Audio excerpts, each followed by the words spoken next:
I mean, obviously, you know, I'm in Scotland at a time, you know, when perhaps it's the most politicised part of the country. It's certainly, you know, whichever side of the voting was on. One thing's for certain, you know, what happened in Scotland, you know, certainly, you know, makes people realise that if people have an influence about their lives, they're going to take part in politics. And I think that's very, very important, because the key to changing things for people like us is by making sure that people in our communities are involved politically and understanding the role that they have and they need to be playing in our society to make the society we want happen. Because it's the only way. It's the only way is to engage them in politics. Now, obviously, this is about the fight back in the workplace. And one of the things I would like to do is, obviously, you know, most people will be aware, I would assume, certainly here, of the strike that's happening up in Doncaster. And those fantastic people who have been on the front line. I think today's the 81st day of their strike. And I think we should send a message of solidarity. Those great, fantastic people.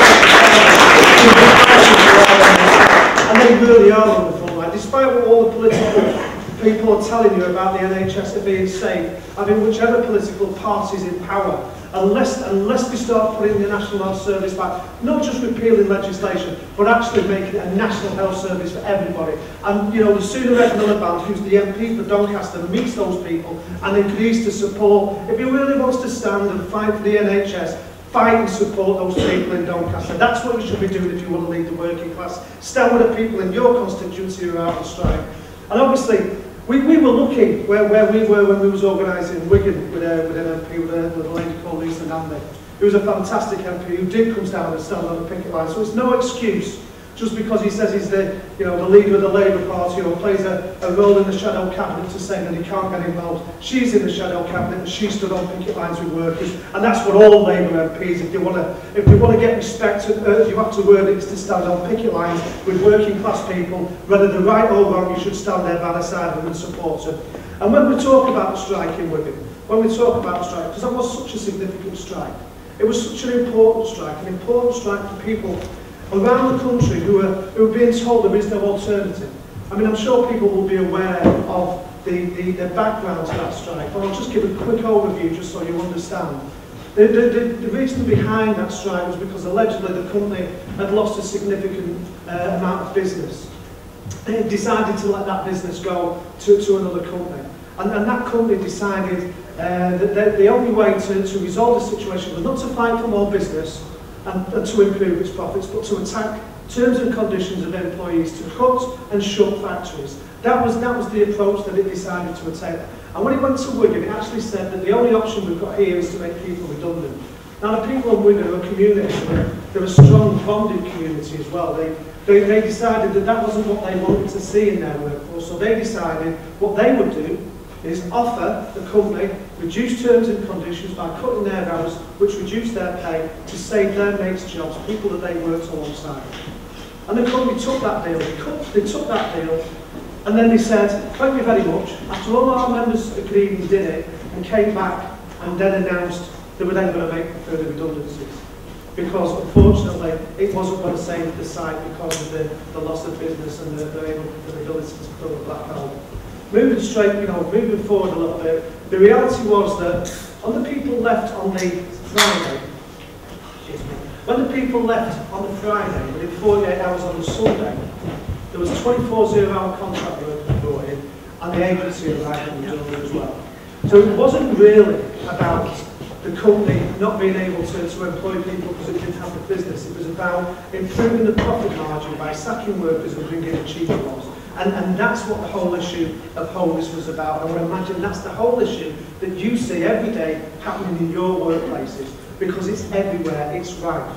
Now, workers have been only being told that there's nothing they can do to stop that. There's absolutely nothing you can do. You're unable to roll back because management have the right to manage, you've got no rights to challenge it. But the people in Wigan decided that they were going to accept that they were going to have to work alongside people on less terms and conditions than them. It was bad enough that people had lost their jobs, but it's even worse because the people who were needing to do those jobs previously were now being brought in, not the same people, but a different group of people on lower pay, lower terms and conditions with no right. So our members decided that the only way you're going to stop that from happening in your workplace is to take action. So they had a meeting, they got a mandate, and unbelievably, you know, not fighting for pay, not fighting for anything for themselves, but fighting for people who weren't even, you know, currently in the workforce, because agencies come and go, they get turned on, they get turned off, 0 hours get turned on, get turned off.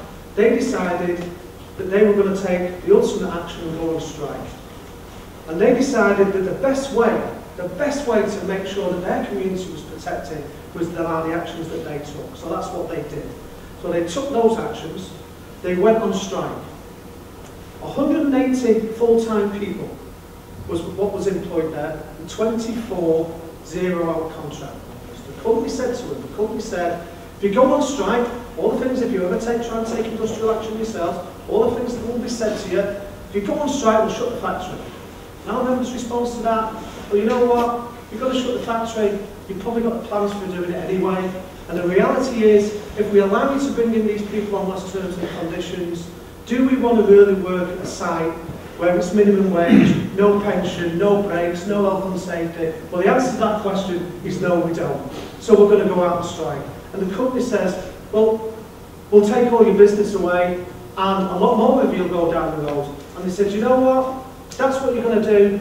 You've got to do it anyway, because we don't have second-class workers on the shop floor or Wigan. And our people decided that they were going to take the ultimate sacrifice, despite all the threats, and go out and strike. And on that first day, the first day of strike, 180 full-time workers, 24 zero-hour contract workers, 204 pickets. That's what happened. They stood together. It doesn't matter what you do, we ain't going to change our position. Those zero-hour contract workers will be zero-hour contract workers. The agency is still coming in. And our members said, well, I'll tell you what, that's fighting talk in Wigan. And what we're going to do, because they have some mad sayings in Wigan, it says, and if you're going to fight with us, they better bring their cloaks. And those people stayed out for a week. The first week they were out, the company that wasn't going to back down, the company that was going to shut them down if they went on strike, the company that was never going to give in. On the Friday of that week, taxis to all of those 24 people's houses, containing contracts of employment, same terms and conditions, no longer any zero-hour contract workers, because that's what happens when you take strike actions to defend your rights, because it will impact on you. No matter what they say, all the stuff that they say about, oh, it's not about you, it's about new people coming in. Zero-hour contracts impact on everybody in the workplace, because the next thing that happens is they freeze your pay. They cut your terms and conditions. It absolutely impacts on everybody. There's no truth in them saying that it won't impact on you if you allow this to happen. So the company then said, well, now we've done that, now we've decided that we're going to have these people, you know, on full-time contracts, you can come back to work. And our members said, look, you know, we're very grateful for the fact that now with these people, and they're no longer going to have to work alongside us on different terms and conditions. They get the same rates of pay, same pension, the same access to all of the stuff that we get. But there's also one problem. You might no longer be employing them, but you've got agencies that will. So until you do something about the agencies, we're still going to go out and strike. And the company said, look, these agencies aren't ours. And our member says, well, you employ them. You've signed the contract. You've done the deal. And unless that changes, we're out on strike. And the company said, oh, your members wouldn't follow you for that. So it was our members that voted. It was our members that decided that they wanted to go out on strike and stand together and fight together to make sure there was no second-class worker. So if you don't think they're going to go out and strike, test it. So they offered £1,000 to keep people to cross our picket line. Our members lost £500 a week for each week of the strike. But they offered them £1,000 for the second week. £1,000 across the picket line. You know, and our members said, you know, quite clearly, you know, listen, £1,000 will do it very nicely. It makes up for the £500 I've lost and gives me a bit of profit. But you know what? You're a scab. You're a scab. You're a scab if you cross the picket line. I might be broke, but you're a scab further. You never cross the picket line. Absolutely never, ever cross the picket line. So they didn't cross the picket line. At the end of the the second week, the company said it had no influence on those agency workers. The company that said they couldn't control the terms and conditions of those agency workers put a deal on the table that said if you're an agency worker, you get the same terms and conditions as the people you work alongside. So when they say striking doesn't work, when they say you can't do anything in your own workplace, just remember the story of the homeless workers. Because that story of the homeless workers inspired other stories around the country, such as the Ritzy workers.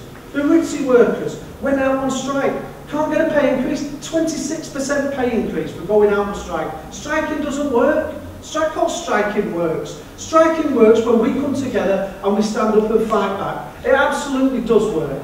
Now, the other issues that we face as a class, as a movement, because that's what we are, is to recognise the strength that we have, is to recognise how important it is that we engage in our society and in our communities, because it's the only way we're going to defeat what's coming out from the government. They spend an absolute fortune.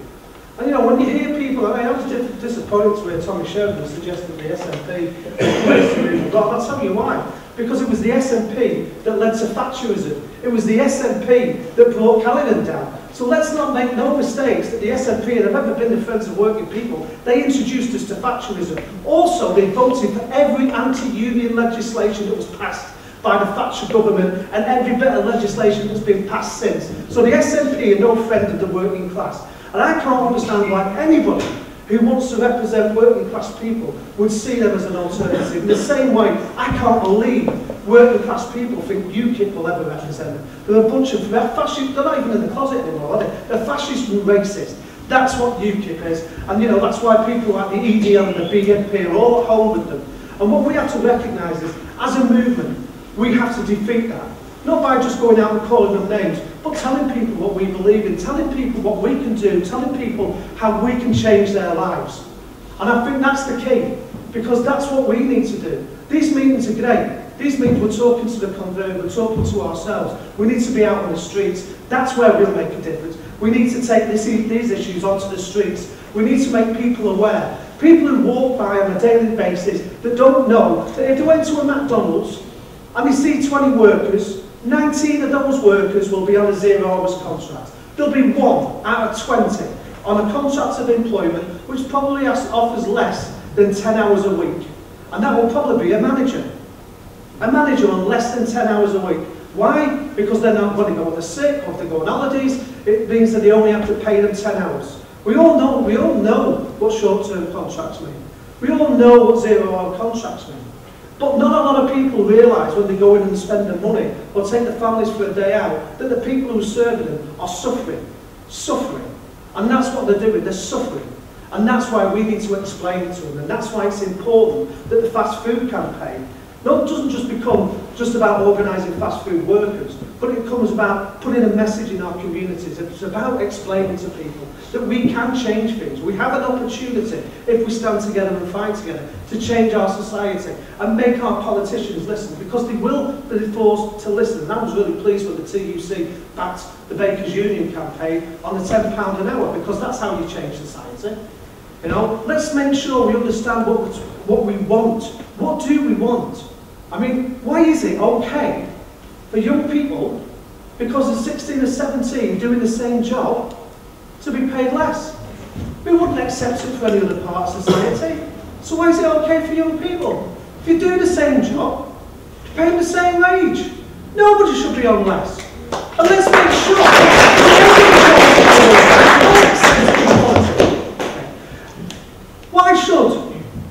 why should young people, you know, be exposed from an early age to inequality? It's not right, because then they grow up and think it's acceptable, but it's not. And we need to make sure we get that point across.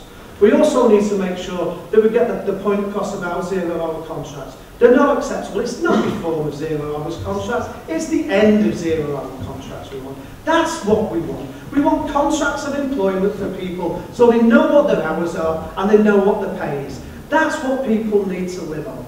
And what we need is an end to where people have to continuously, endlessly fill in forms to demonstrate they live in poverty. When you go to work and you should at the end of the week pick up a wage packet. That wage packet should give you the ability to live in dignity, and that's why we believe the minimum wage should be a living wage of no less than £10 an hour, and we need to take that to every part of our community and tell them what we stand for. That's what we want, £10 an hour. No worker on less than £10 an hour. And I tell you what, that's a message I believe will galvanise people, because when we say, oh, the NHS, it's a bit of a mess, we need some money for it, but we've got no money, so we've got to make cuts. You can say, actually, if we stop paying employers who make £5 billion profit benefits to their workers and end corporate welfare, then we can fund our NHS. Not only that, we can end tuition fees. Why should young people be educated into debt? Why should that happen? Why should that happen? And I'll tell you what, let's have a society where when you retire, if you want to stay in your own homes, we'll be able to fund a care system that enables people, if they need the support to live in the home, to be able to do it as well. And we believe £10 an hour as a minimum wage where the employer pays, and those that haven't got the ability to pay are means tested, and not the workers that work there. That way, change our society, change our country, and get politics to where it should be, representing us the people.